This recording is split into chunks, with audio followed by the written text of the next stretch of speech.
Mana bolalarda sartarosh bo'ladi, to'g'rimi? Bola men birinchi marta eshitganda hayron qoldim, qizlarda ham sartarosh bo'lar ekan. Qanaqadir ukladka emas, rostdan soch oldirar ekan. Jenskiy sartarosh, qanaqadir noqonuniy tashkilotga o'xshab eshitilyapti. Bular tashkilot to'shni ishlamayapti, chunki men ko'chada bular ishlayotganini ko'rmayapman. Chunki ko'chada bitta ham bosh folboks qilingan qiz yo'q, yo chekasiga Z chizib olgan qiz yo'q, yoki bitta ham kaskat qo'ygan qiz yo'q. Bular tashkilot ishlamayapti. Tanishim aytayapti, ertaga soch oldirgani boraman deyapti. Sartaroshga deydi. Tinchlikmi dedim.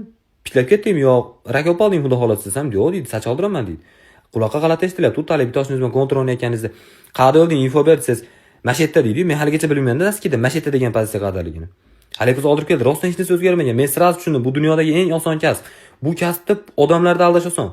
Srazi hali mashinnilikka javob beradigan funksiyasini ishlatib miyamni sxema tuzdim. Tovlamachilik sxemasi pul topish uchun. Bitta qiz keladi, sochini jinday ham takib qo'ygan kishi olasiz, hech narsa qilmaysiz.